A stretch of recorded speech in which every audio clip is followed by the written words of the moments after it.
Hello friends, welcome you all. आज मैं आपके लिए जो वीडियो लेके आ रहा हूँ, देखिए बात करने वाले हैं एक हिडन जेम की। एक स्टॉक जो कि 120 रुपए के आसपास अवेलेबल है और ऐसी बढ़ी हुई मार्केट में, मतलब जब मार्केट अपनी पीक टाइम पे है उस टाइम पे भी इस स्टॉक का अमेजिंग पीई रेशियो। आपको पता है कि पी रेशियो मीन्स आपकी प्राइस के हिसाब से कितनी अर्निंग है। That is very important aspect जब आप किसी स्टॉक को देखते हो कि वो अंडर वैल्यूड है या नहीं है। तो अमेजिंग पी रेशियो और साथ में टेक्निकल फंडामेंटल्स के साथ इस स्टॉक को देखते हैं, समझने की कोशिश करते हैं। और आगे बढ़ने से पहले मैं आपको बता दूं, अगर आपने अब तक चैनल को सब्सक्राइब नहीं किया है तो जल्दी से सब्सक्राइब कर लें, बेल आइकन को प्रेस कर लें जिससे आपको नोटिफिकेशन आती रहेगी। और चलते हैं स्टॉक को सीधे आपके लिए लेके आते हैं। देखिए कौन सा ये स्टॉक है। सबसे पहले ये स्टॉक कोई और नहीं है, इसका नाम है इक्विटास होल्डिंग्स लिमिटेड। 4,000 करोड़ का मार्केट कैपिटलाइजेशन, 10 रुपए के अंडर का पी रेशियो, बुक वैल्यू 90 के आसपास जरूर है, 121 के आसपास का प्राइस जरूर है। प्रॉफिट ग्रोथ, सेल्स ग्रोथ तो अमेजिंग है ही है, लेकिन इसका पी रेशियो, पीजी रेशियो आपको अट्रैक्ट करेगा। क्योंकि आप देखिए 120 रुपए के प्राइस पे जो अर्निंग पर शेयर अभी देखने को मिल रहा है 12 रुपए से ऊपर का है। और ये जो पी रेशियो कैलकुलेट होता है वो वही है भाई, प्राइस के हिसाब से अर्निंग कितनी है वही पी रेशियो है। तो आप कहोगे यार ये तो बहुत ही अच्छे पी रेशियो पे। अगर इसके पीयर ग्रुप के स्टॉक्स को आप देखते हो तो काफी ओवर वैल्यूड आपको देखने को मिलेंगे, बहुत बड़े पी पे ट्रेड कर रहे होंगे। इक्विटास होल्डिंग्स जो कि एक नॉन डिपॉजिट मैं कहूँगा कोर इन्वेस्टमेंट कंपनी है और आरबीआई से अप्रूव्ड है। आप देखोगे यार बहुत ही अच्छी बात है ये तो। देखिए इक्विटास होल्डिंग्स लिमिटेड को हम यहीं तक नहीं देखेंगे, इसके क्यों ये रडार में आया उसको समझने की कोशिश करेंगे और आगे डिटेल्स में देखेंगे। तो सबसे पहले मैं आपको लेके जा रहा हूँ मंथली चार्ट पे, मंथली चार्ट फिर वीकली चार्ट को देखेंगे और फिर हम बात करेंगे डेली चार्ट की।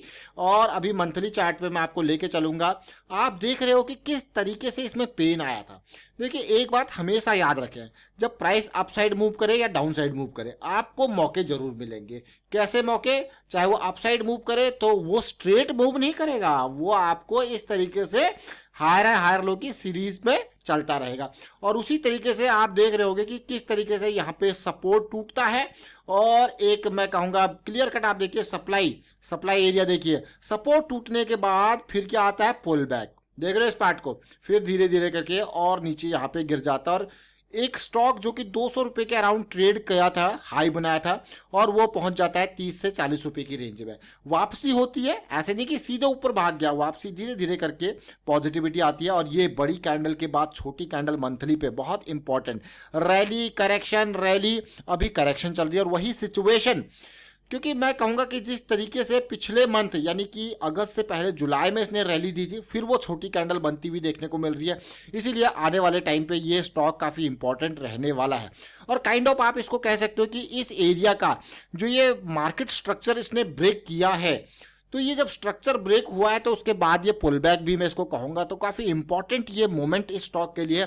अब वॉल्यूम के ऊपर नज़र डालते हैं। जैसे कि आपको पता है ये मंथ का एंड आने वाला है, अगस्त मंथ जो है ऑलमोस्ट खत्म होने वाला है। तो आप देख सकते हो कि पिछले महीने के बड़े वॉल्यूम के बाद इस महीने का नेग्लिजिबल वॉल्यूम, ऐसा जरूरी नहीं है कि अगले महीने ये भाग जाए यहाँ से। हाँ, नेक्स्ट मंथ भी थोड़ा कंसोलिडेशन यहाँ पे देखने को मिल सकता है इसी एरिया में, 130 से लेके 110 के एरिया में, क्योंकि जो कि एक मंथली लेवल पे आपको कहोगे यार एक काइंड ऑफ फ्लैग पैटर्न बनता हुआ देखने को मिल सकता है। तो आगे चलते हैं, इसको और समझने की कोशिश करते हैं। ये मंथली चार्ट हमारे पास था। आरएसआई देखिए, आरएसआई बहुत ही इंपॉर्टेंट, जो आरएसआई हम एंड्रू कार्डवेल जी के कॉन्सेप्ट की बात करते हैं। इस स्टॉक को मंथली पे आप देखोगे जब से स्टार्ट हुआ है, फर्स्ट टाइम ऐसा हुआ ये आरएसआई 60 एरिया को पार करके गया, यानी कि सुपर मोमेंटम एरिया में गया। साथ के साथ अगर अगले महीने यहां से चीजें रिवर्स होती हुई दिखेंगी तो आपको इस तरीके से 60 का रेजिस्टेंस मिलेगा, जो कि बहुत इंपॉर्टेंट होता है। 60 का सपोर्ट, नॉट रेजिस्टेंस, सपोर्ट यहां पे मिलेगा, जो कि बहुत इंपॉर्टेंट होता है एक बिग बुल रैली के लिए। आप कहोगे वाह, वो भी सुपर मोमेंटम एरिया से। Now coming on to the next factor, यानी कि वीकली टाइम फ्रेम पे चलते हैं और समझने की कोशिश करते हैं। देखिए जैसे कि मैं आपको बार बार कहता हूं कि इंपॉर्टेंट पार्ट जो आपको समझना है वो करेक्शन। अगर मैं यहीं पे इस पार्ट को समझूं, देखिए ये बहुत ही इंपॉर्टेंट एरिया था। Consolidation is the most important thing, understand consolidation. Consolidation जब आप समझते हो, चाहे वो अप ट्रेंड में हो चाहे वो डाउन ट्रेंड में हो, वो बहुत इंपॉर्टेंट पार्ट होता है। जैसे अभी रिसेंटली हमने वाइकॉफ के स्कीमेटिक्स की बात करी थी, उसमें हमने जो SOS यानी कि साइन ऑफ स्ट्रेंथ और SOW यानी कि साइन ऑफ वीकनेस की बात करी थी। अगर आपने वाइकॉफ की डिटेल्स अंडरस्टैंडिंग नहीं कर रखी तो आप मेंबरशिप वाली वीडियोस देख सकते हो, वहां पे काफी डिटेल में हमने शेयर कर रखी है वाइकॉफ के SOS और SOW। ये दो पार्ट जो होते हैं वो बहुत इंपॉर्टेंट होते हैं, और जहां लॉन्ग साइड के आप सोचते हो तो वो SOS कहलाता है, और शॉर्ट साइड की जब सोचते हो तो वो SOW। तो यहाँ पे ये बहुत इंपॉर्टेंट क्यों होता है, क्योंकि इस एरिया में बहुत ही कम रिस्क के साथ बड़ी रैली आपको देखने को मिलती है, और वो कुछ नहीं, वो जस्ट एक कंसोलिडेशन होता है जो SOS और SOW होता है। बस आपको देखना होता है वो कहाँ पे हो रहा है। अब सीधे 95 से 135 तक की रैली अगर आप देखोगे 2 हफ्तों के अंदर कम नहीं होती, बहुत ही जबरदस्त 40% का रिटर्न 2 हफ्तों के अंदर। But the most important part is now the stock is taking support of 200 weeks SMA। और अब देखिए, अब अगर आप इसको तसल्ली से देखोगे तो ये एरिया, जैसे कि मैंने कहा, इस एरिया के अंदर जो है ये एक सपोर्ट ले रहा है जो कि प्रीवियस हाई था, और 2020 के फॉल से पहले का हाई जो ये था 2020 के जो मार्च का फॉल था, आप देख सकते हो कि इस तरीके से 115 से सीधे गिर के 35 रुपए के लेवल पे आ गया था। उसके बाद धीरे धीरे जाके इस रैली पे इसको ब्रेकआउट किया, और इसको ब्रेकआउट करने के लिए क्या हुआ, गैप क्रिएट हुआ। गैप क्रिएट होने के बाद गैप फिल होता हुआ, और अभी काइंड ऑफ मैं कहूँगा पुल बैक में जो मुझे अच्छी चीज़ें देखने को मिल रही है वो ये डिमांड एरिया, जो कि हमको एक साइकोलॉजी, जो मैं कहूँगा यहाँ पे बायर्स की साइकोलॉजी दिखा रहे हैं। बट अभी एंट्री का कन्फर्मेशन नहीं मैं कहूँगा, क्योंकि अभी जो ये फ्लैग बनता हुआ आपको देखने को मिल रहा है, एटलीस्ट इसका रेजोल्यूशन यहाँ पे जरूरी है, इंपॉर्टेंट है। उसके बाद ही आपको यहाँ पे सिचुएशन, एक पॉजिटिव सिचुएशन मैं कहूँगा देखने को मिल सकती है। देखिए ये जो देख रहे हैं ना आपको फ्लैग पैटर्न, आप कहोगे यार ये चीज़ें पार कैसे हुए देखने को मिलेंगी, तो उसके लिए क्लियर कट मैं यहाँ पे ये एरिया जो है, ये जो डाउन साइड का मोमेंटम है ये पार होना चाहिए, तभी आपको पॉजिटिविटी एरिया यानी कि 130 128 का एरिया बहुत इंपॉर्टेंट होने वाला है स्टॉक के लिए। और अब मैं आपको और छोटे टाइम फ्रेम पे इसको लेके चलूंगा, जिसमें हम थोड़ा पिछले लर्निंग्स के बारे में देखेंगे और थोड़ा अभी कंटिन्यू सिचुएशन को देखने के समझने की कोशिश करेंगे। देखिए, अब सबसे पहले मैंने आपको कहा ना, किसी भी कंसोलिडेशन को जब आप देखते हो, अगर आप उसको छोटे टाइम फ्रेम पे देखोगे तो आपको फिर से एक वाइकॉप स्कीमेटिक उसके अंदर देखने को मिल सकता है। जैसे कि इसी पर्टिकुलर रेंज को आप देख सकते हो, ये क्या है, ये बन गया आपका स्प्रिंग, ये बन गया, इसमें रीटेस्ट हुआ, फिर आपका कंसोलिडेशन हुआ SOS, और फिर आती है आपकी बड़ी रैली। फिलहाल आप ये एरिया देखिए, ये डिमांड, ये एरिया देखिए, कभी भी हो जब प्राइस इस तरीके से मूव करता है तो देयर इज एन इम्बैलेंस की जो सिचुएशन होती है, जो क्रिएट होता है उस प्राइस के जबरदस्त मूवमेंट की वजह से। और वो जबरदस्त मूवमेंट क्यों होता है, हैवी ऑर्डर्स की वजह से, हैवी वॉल्यूम की वजह से। There is a cause and the effect of this cause, मतलब ये जो हैवी वॉल्यूम था और उसका जंप, देखिए उसका इफेक्ट क्या था प्राइस में, हैवी जंप। उसके बाद देखिए कॉज है, इफेक्ट है, उसके बाद आप देखिएगे, ये देखिए ये करेक्शन आई है जो कि बहुत ही इंपॉर्टेंट, एक मैं कहूँगा फ्लैग के बाद आप कहोगे kind of flag pole flag.